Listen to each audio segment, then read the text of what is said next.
Pokemon Scarlet and Violet has released last November, meaning that it's been about 2 months since its release date.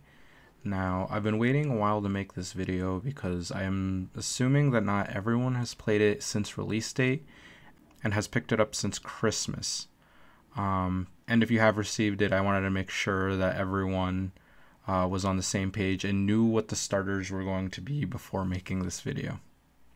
Now, my own personal opinions on the games, I actually quite enjoyed Scarlet and Violet. I know that there were some issues, and I know that they could have been glaring for a lot of people, but maybe my standards were too low and I decided to ignore some of the issues, but I found myself enjoying it a lot more than I thought I would. And one of the main aspects that I really enjoyed in the new games are the new Pokemon designs. It's something that I look forward to every single generation, something that motivates me to keep on playing the games, if I'm going to be completely honest. I'm a big fanatic on creature and monster designs, so new ones from the Pokemon franchise are always exciting and always new and fresh. And one of the biggest ones that I look forward to are the Pokemon starters.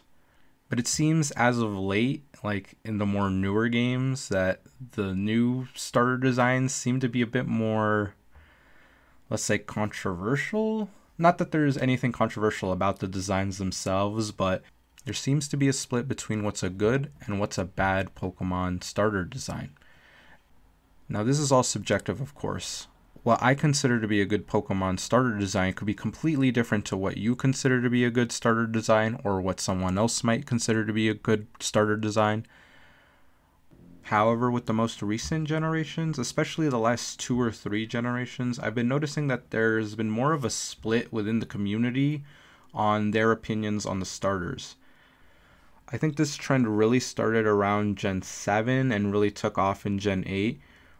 Where Gen 7 seemed to have a lot more mixed feelings about the starters, and Gen 8 seemed to be the most disliked by the community in terms of starters. However, in Gen 9, it seems to roll back into a more split decision. Some people really love him, some people really hate him, and a lot of people, I feel, fall in between where they like 1 or 2 of them and maybe not like one, or they like certain aspects of each starters but not fully in love with them.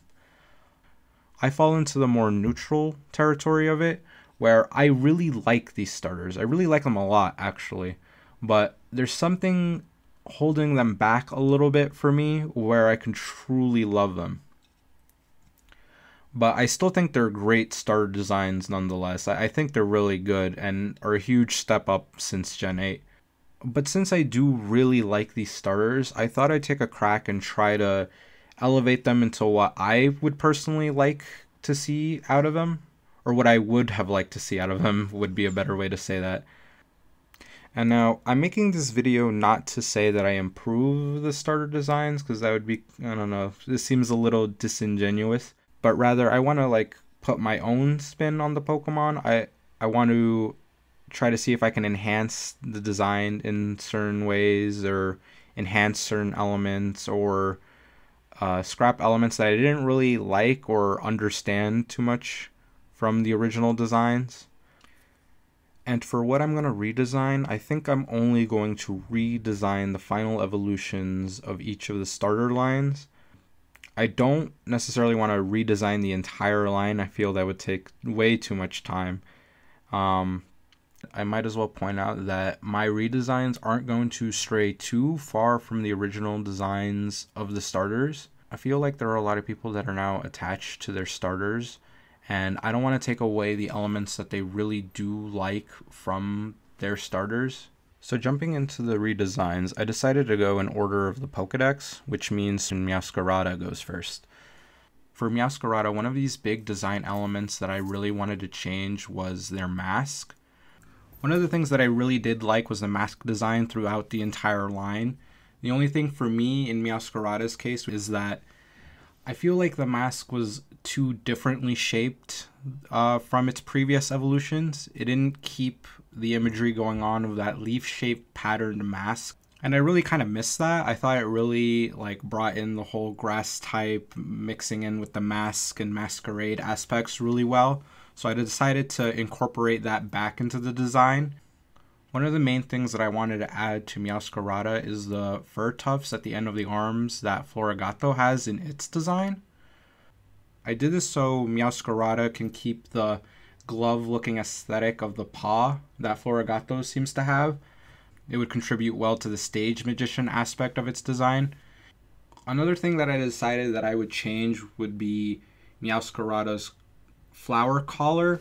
It seemed very reminiscent of like earlier gens, like slap a flower for grass types, and that's just how you know it's a grass type. And for me to fix it, I decided that instead of a flower just being around its neck, I would continue the cape cloak thing that Meowscarada already has and kind of make it bloom out to be sort of reminiscent of a flower without directly being a flower. And along with the new blooming part of the cape, I decided to add the flower that also used to be on Florigato, like on like a pin or like a lapel. I thought this would be an interesting design element that would give it a pop of color, but also be reminiscent of its earlier evolution with Florigato and its pin lapel. One of the other things I decided to add is a chest pattern to Meowscarada's design. I felt like the base body was like a little too plain and it needed like something to like separate it out a little bit. So the pattern I decided to go with is just like a big belly pattern that kind of splits off into the ends. So if you see Meowscarada like straight on, the chest pattern looks like it goes directly around and it gives the illusion of a vest. And that vest kind of fits into the like masquerade, stage musician, like well-dressed individual. I also decided to change Meowscarada's little flower thing that follows it around. To me, it didn't really make that much sense for the little flower thing, or not even a flower thing. It seemed to mostly like the leaves to like follow it around. And I understand it as part of the lore that it uses it as like a magic trick and part of its ability. But I felt like it was too plain and not really as obvious as what that was supposed to be. So I decided to replace it with several flowers. So that way it can still read as being part of its trick. But also to kind of bring up that imagery of the stage magician getting flowers thrown after their act. And when it uses its new signature ability flower trick, it can gather all those flowers together and then form the bouquet that comes crashing down on the opponent, rather than a separate bouquet coming out of nowhere to do that. I feel like that would also like play into the ability really well. The final thing that I decided to add, or well, I decided to change rather, is Meowscarada's tail. In its old design, it seems like a little fluff poof that they decided to add later on. It didn't really add a lot. Its original tail seemed like a little poof that they just added on at the end, which is fine, but it isn't particularly interesting, at least not to me. So I decided to change the shape a bit. While it seems to be kind of a bizarre shape, I decided that I wanted to design it after a stage magician's handkerchief. You know, the one that they use in like tricks and stuff that they keep on pulling ridiculously out of the hat. I thought it would be fun to have it like tied off in the back and that be its tail. And for the coloring, I decided that I would change Meowscarada's color palette just a bit. I came to the conclusion that Meowscarada's regular color palette is a little too desaturated for my tastes. I feel like they lean too hard on the dark type of Meowscarada rather than into the grass type, and made it black and white with only like hints of green, which I feel drive it away from its original grass typing. I decided to fix this by saturating the colors a lot more. So I decided to make Meowscarada's white fur more of an obvious light green, and decided to amp up the saturation of the leaf cape and the other markings on Meowscarada's body. And then for the black parts of Meowscarada's body, I decided to change it into more of a deep blue. I decided to do this to add more color variation and to add more vibrancy to the design, because I feel like solid black or like the black adjacent color that they use kind of muddied it down a little bit in the original design. So I decided that I would change that into like a darker blue to make it a little bit more vibrant while still being like dark and mysterious. The flowers, though, I decided to keep the original color as like a bright pink. And yeah, that's my redesign for Meowscarada. I also decided to include the shiny, which is basically very similar to its original shiny, but also incorporating like that minty color that its previous evolutions used, and really bumping the saturation on that too. So going in order, Skeledirge comes next.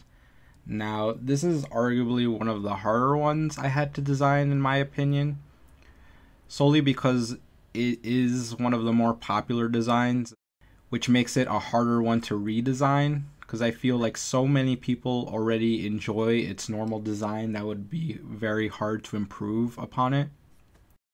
So the footage of me redesigning it is actually like my second or third attempt, because I was struggling so hard trying to think of a way to redesign it without changing it too much, but without, completely ruining the design. So one of the things that I wanted to change were the flames that are coming out of Skeledirge's mouth and kind of like go around the back of its head a little bit. I wanted to change this mostly because a lot of people have made jokes about it that it looks like clown hair, or it made Skeledirge look like Danny DeVito, which is something that once pointed out to me I couldn't really unsee ever. But now all I can see Skeledirge as is like a sad, balding man, which is a little unfortunate because apart from that, I think his design is really cool. So I decided to improve it by changing like the vague shape of it into something a little bit more recognizable, even if it might be a little bit too on the nose. But I decided that being too on the nose might be the right call, especially considering its pre-evolution literally had a pseudo sombrero. I feel like having on the nose design elements might be a part of this line, I decided. And I decided to change the flames into a more headphone shape. So as I was designing the headphones, I thought it would be really fun to try to incorporate skull and music imagery into its design as well. So I decided that the headphones would be shaped like a music note. And in order to do this, I decided that like the headband section would kind of turn into like the tail part of the note, while the actual earphone part would have some skull imagery to it. And I thought it would be fun if I added some more music notes and have them be like little extra fire sparks or wisps. And in order to tie the whole design together, I would kind of keep the original geometric patterns of the flames on Skeledirge's original design. Another thing that I was trying to figure out is its back plating, because in its original design it had sort of like a pseudo grid in its original design art, while it looked more solid white in-game. I decided that Skeledirge's backplating would be very similar to the rectangles on Skeledirge's skull, the one that's on the bridge of its snout. I actually really liked that design element a lot, and I thought it would be very nice to see it repeated somewhere else on Skeledirge's body. And naturally, I came to the conclusion that it should go on its back, as I was already replacing it anyway. Might as well use a piece of imagery that I already liked on Skeledirge's original design. I also decided to change Skeledirge's head shape a little bit, because it had kind of a sunk in section on its original design, which I thought was very weird. I still wanted to keep the skull mask. While researching for this video, I found out that Skeledirge's mask is supposed to look like a stringed instrument.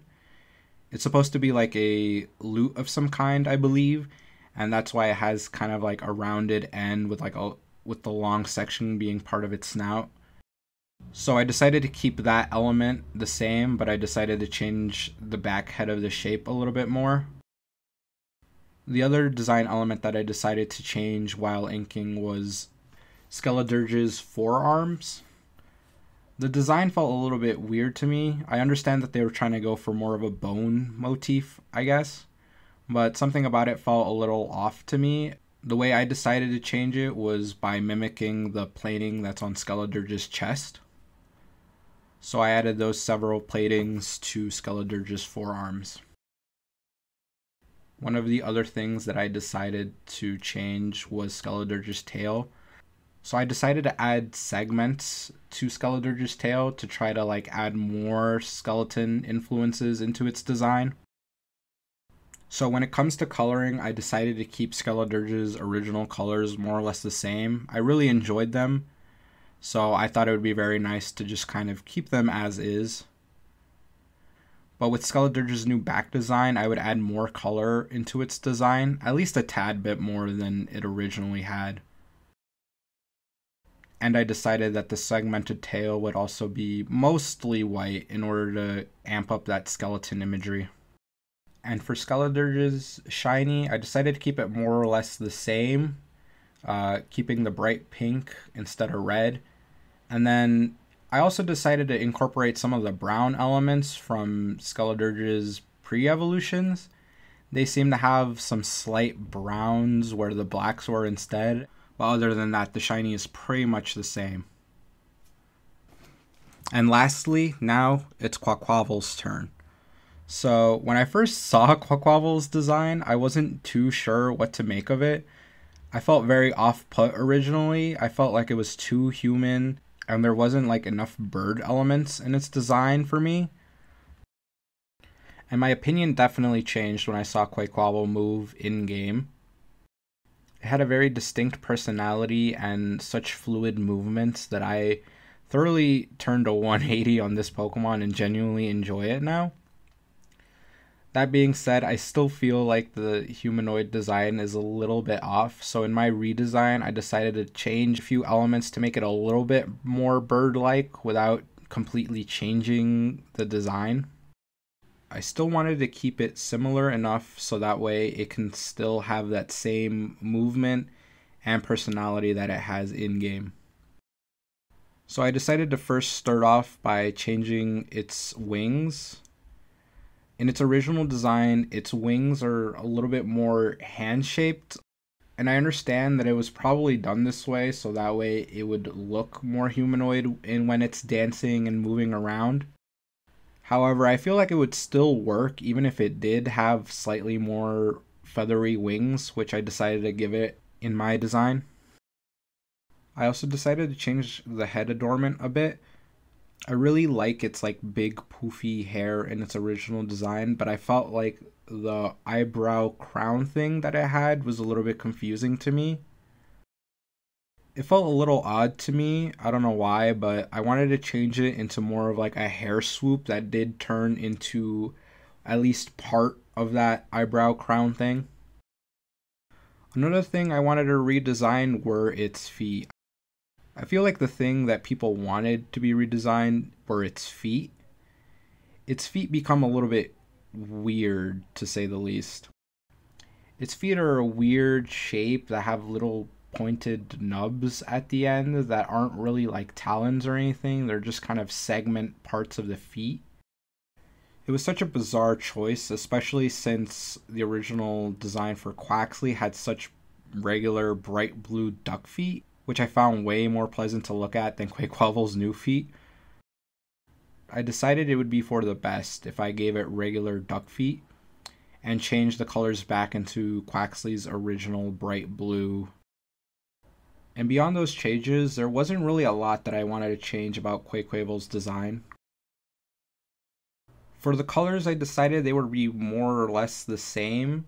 Much like Skeledirge, I really like its original color palette a lot. I feel like the only thing I did change was making the deep blue on Quaquaval's original design, kind of making it more of a royal blue, or kind of shifting it a little bit more towards that color instead of the more purpley blue that I had before.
And for Quaquaval Shiny, I decided to keep the same pastel color choice that the original Shiny had. I felt like it was a very good shiny color choice originally, so I decided to keep it more or less exactly the same. And that's it. Those are my redesigns. I felt like I did a pretty good job on redesigning these Mon. I mean, I personally enjoyed what I did to them, and I had a lot of fun thinking of new ways to try to improve or exaggerate certain design elements. And I know not everyone will like these redesigns and prefer the originals, but that's okay. I really just wanted to test out what I could have done if given the chance to look over these designs beforehand. But I do really hope that you guys enjoy these redesigns and this video. Tell me in the comments which one's your favorite, which one you thought was really well redesigned, which one you thought wasn't. You can also tell me how to improve these designs or what I can improve in my video making. I'm just starting out and I'd love to have any new opinions or recommendations or ideas that you'd like me to do. I might redesign some other Gen 9 Pokemon later down the line. If that's what you guys want to see, leave it in the comments if you do. And if you enjoyed what I do, please leave a like and subscribe. I hope to see you guys soon again. Thanks for watching.